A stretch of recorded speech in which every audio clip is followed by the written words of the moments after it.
Hi there everybody, today we're going to look at congruent shapes, or congruence as they're sometimes going to define by. So basically a congruent shape is exactly the same, alright, there's nothing more to it, it's exactly the same, and it's what you're going to look for in terms of how you define what is congruent, what is exactly the same or not. So they're the same size, but they can be rotated, they can be reflected, alright. So which shapes in here are congruent, alright, so looking at shape A, are there any here that's similar? So if you look at this one very, very carefully, you'll see that that one is face down. All right, that one's face down. So that one looks like it probably is. That one's face up, so that one's not. That one is, but it looks like it's been flipped over, and of course this one is smaller. All right, so for me, it looks like B and D. All right, because that's the wrong way around, and that's smaller. So shape B has been rotated, and shape D has been reflected. So they're the two which are congruent, the same shape, other way around. Right, so if you are going to decide if two triangles are congruent, then there are a couple of rules. All right, so you might want to make notes of these. All right, so all the sides are the same. All right, so essentially, we are talking about triangles, so all three sides are the same. All right, so again, trying to think about an exam, trying to think about where this might come into play. If you're trying to do some kind of calculations involving if two sides are a triangle, then there are a set of rules which you can just regurgitate. As long as you can identify that you've got three sides the same, then you'll be okay. All right, so side, side, side, they call it. Three sides are the same.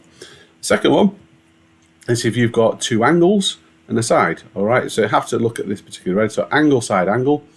All right, or angle, angle, side. All right, so two angles and then a side. So angle, angle, side, or angle, side, angle. So angle, side, angle. Right, so the side can be in between or kind of next to each other. It doesn't really matter. Right, but certainly two angles and a side. The third one is this side angle side. All right, and this one does have to be in the middle. All right, so this is important, this one. So side angle side. All right, so with this one, if I've got two angles on one side, it doesn't matter. But with this one, the two sides and the including angle, so this one does matter. All right, so it's not just a case of side, side, angle. That doesn't work. It has to be side angle side for this particular one. And then the other one is, of course, it's a right angle triangle where you've got right angle hypotenuse, so right angle hypotenuse and a side.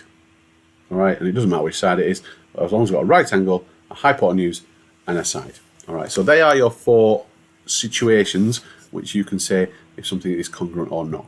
All right, so let's have a look and see if we can use those and apply those with a bunch of kind of questions. So are these congruent? All right, so we've got angle, side, angle, and side, angle, angle. All right, so I'll just regurgitate that. So angle, side, angle, and then side, angle, angle. What do you think? Well, no. All right, because the side given is not in the same place. All right, so they have to be in the same kind of order. All right, so angle, side, angle, and side, angle, angle. So two angles, yes, they're the same, but they're not in the same place. All right, so angle, side, angle, and then side, angle, angle, so they're in different places. All right, so about this one, well, I've got side, side, side, side, side, side. All right, so 587, 587, 587. All right, we can flip round. Nope, they are definitely congruent, aren't they? Yeah, side, side, side. All right, so let's have a look at this one. So let's have a look. So I've got side, angle, angle, so 8, 30, 62. 8, 30, 62. All right, so this is where I've got a side and two angles in the right order. So yes, these are angle, angle, side. All right, we've gone the other way around. So angle, angle, side, angle, angle, side. All right, what about this one? All right, so I've got side, side, angle, side, side, angle. All right, well, this doesn't work. Only if I've got two sides and an angle that's included does it work. So these are not congruent. All right, so I have to apply those rules very, very carefully and make sure that I understand which one to use, when to use it. All right, so if you need to revisit this and have a look at take better notes, some notes, then please do so. Alternatively, you want to do some practice questions on these, then please visit maths-school.co.uk, a link at the bottom of the page to have a go. All right, thanks for listening.